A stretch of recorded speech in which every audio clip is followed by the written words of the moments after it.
कुछ आचार ऐसे हैं कि रसों की सुख दुखता को भी बताते हैं। रस सुखमय भी है, दुखमय भी है। कहा भाई रसों की अलौकिकता के साथ उनकी सुख दुखता का प्रश्न भी प्राचीन साहित्य शास्त्रों के लिए एक प्रश्न बना हुआ है। लेकिन इसमें 3 प्रकार के मत पाए जाते हैं। एक धनिक धनंजय, दूसरा विश्वनाथ। विश्वनाथ आचार्य विश्वनाथ जो है सभी रसों को सुखमय मानते हैं।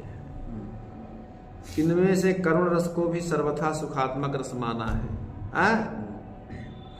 अच्छा, कहा करुणादवपरसे जायते यत् परम सुखम सचेत सामन्भवा प्रमाणम तत्र केवलम किंचु तेषु यदा दुखम न कोपि स्यात् तदुन्मुखा तथा रामायणादि नाम भविता दुखे हेतुता। तो विश्वनाथ पंडित विश्वनाथ कविराज ने सुखात्मकतावाद के विपरीत अभिनव गुप्त ने प्रत्येक रस को उभयात्मक माना है। एक मिनट बंद करो भैया। क्या कि आचार्य विश्वनाथ ने सारे रसों को सुखमय माना है, अभिनव गुप्त ने प्रत्येक रस में उभयात्मक रस माना है, क्योंकि प्रत्येक रस में सुख और दुख दोनों का समावेश रहता है। लेकिन इनमें श्रृंगार, हास्य, वीर, अद्भुत इन 4 रसों में सुख की प्रधानता के साथ साथ दुख का अनुवेद रहता है, दुख भी थोड़ा सा रहता है।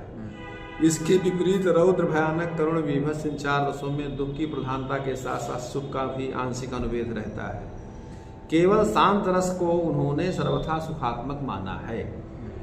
इस विषय का जो प्रतिपादन है अभिनव भारती ग्रंथ के प्रथम अध्याय में बड़े विस्तार पूर्वक वर्णन किया गया है। ठीक है। रस के विषय में नाट्य दर्पणकार रामचंद्र गुणचंद्र का मत इससे भिन्न प्रकार का है।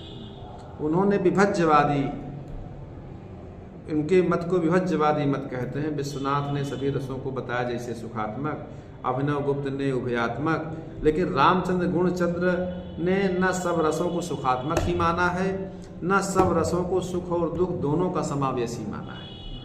उन्होंने रसों को अलग अलग 2 विभागों में विभक्त किया, और जिनमें श्रृंगार, हास्य, वीर, अद्भुत, शांत इन 5 रसों को सर्वथा सुखात्मक माना, करुण, रौद्र, बीभत्स, भयानक इन 4 रसों को सर्वथा दुखात्मक माना। समझ रहे हो नहीं? अच्छा, तो उन्होंने अभिनव गुप्त के उभयात्मकतावाद और अन्यों के सुख दुखात्मवादी सिद्धांत का खंडन भी बड़े स्पष्ट रूप से किया है।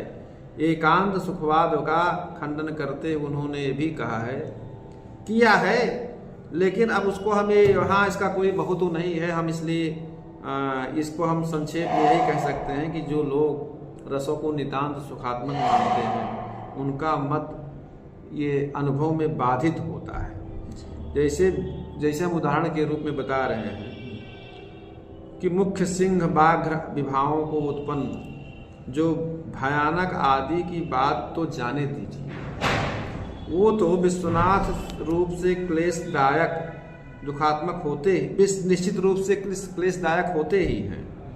लेकिन जिन काव्यों में अभिनय से प्राप्त विभावों से उत्पन्न जो भयानक, बीभत्स, करुण, रौद्र रस भी उसके आस्वादन करने वालों में किसी अनिर्वचनीय क्लेश को उत्पन्न करते हैं। ठीक है। भयानक आदि रस जो है देखने वाला समाज, भयानक आदि चीजों को देखने से समाज भी घबराता है। यदि वे भयानक आदि सुखात्मक होते तो उनमें उद्वेग नहीं होता।